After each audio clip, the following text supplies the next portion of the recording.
Yuri Alexandrovich Bezmenov. Mr. Bezmenov was born in 1939 in a suburb of Moscow. He was the son of a high-ranking Soviet Army officer.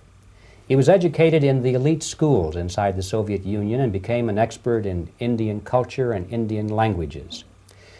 He had an outstanding career with Novosti, which was and still is, I should say, the press arm or the press agency of the Soviet Union. It turns out that this is also a front for the KGB.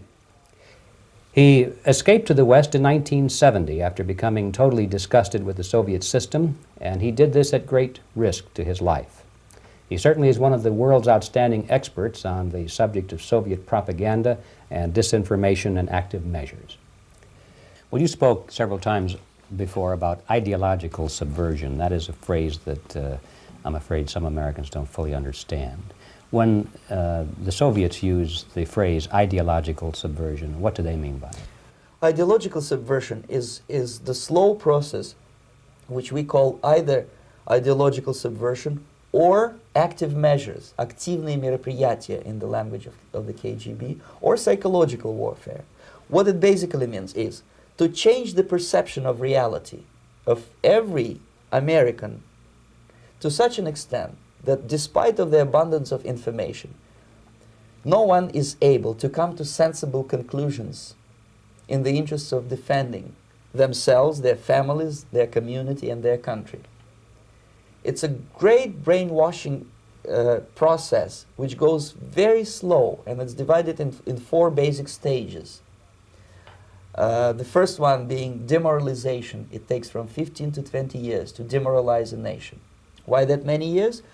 Because this is the minimum number of years which requires to educate one generation of students in the country of your enemy, exposed to the ideology of the enemy. In other words, Marxism-Leninism ideology is being pumped into the soft heads of at least 3 generations of American students without being challenged or counterbalanced by the basic values of Americanism, American patriotism. The demoralization process in the United States is basically completed already. For the last 25 years, actually it's overfulfilled because demoralization now reaches such areas where previously not even Comrade Andropov and all his experts would even dream of such a tremendous success. Most of it is done by Americans to Americans, thanks to lack of moral standards. As I mentioned before, exposure to true information does not matter anymore. A person who was demoralized is unable to assess true information. The facts tell nothing to him.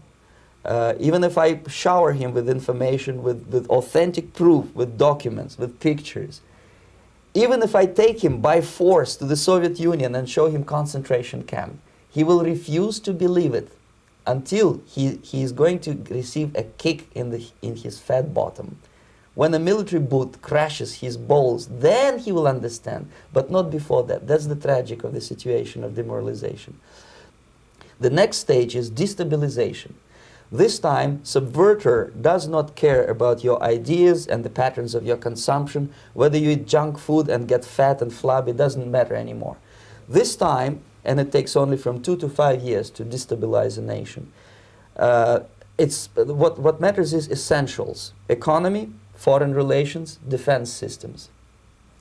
And you can see it quite clearly that in some areas, in such sensitive areas as defense and economy, the influence of Marxist-Leninist ideas in the United States is absolutely fantastic. I could never believe it 14 years ago when I landed in this part of the world that the process will go that fast.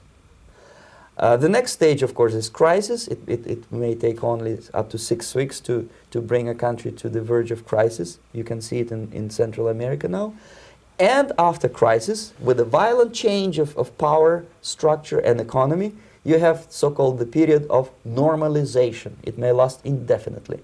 Normalization is a cynical expression borrowed from Soviet propaganda. When the Soviet tanks moved into Czechoslovakia in '68, Comrade Brezhnev said, "Now the situation in brotherly Czechoslovakia is normalized." This is what will happen in the United States if you allow all these schmucks to bring the country to crisis, to promise people all kind of goodies and the paradise on earth, to destabilize your economy, to eliminate the principle of free market competition, and to put a big brother government in Washington, D.C., with benevolent dictators like Walter Mondale, who will promise lots of things, never mind whether the promises are fulfillable or not. Your leftists in the United States, all these professors and all these beautiful civil rights defenders, they are instrumental in the process of the subversion only to destabilize the nation. When their job is completed, they are not needed anymore. They know too much. Some of them, when they get disillusioned, when they see that Marxist-Leninists come to power, obviously they get offended. They think that they will come to power. That will never happen, of course. They will be lined up against the wall and shot. But they may turn into the most bitter enemies of Marxist-Leninists when they come to power. And that's what happened in Nicaragua. You remember most of these former Marxist-Leninists were either put to prison or one of them split, and now he's working against Sandinistas. It happened in Grenada when Maurice Bishop was already a Marxist. He was executed by a new Marxist who was more Marxist than this Marxist. Same happened in Afghanistan when first there was Taraki, he was killed by Amin, then Amin was killed by Babrak Karmal with the help of KGB. Same happened in Bangladesh when Mujibur Rahman, very pro-Soviet leftist, was assassinated by his own Marxist-Leninist military comrades. It's the same pattern everywhere.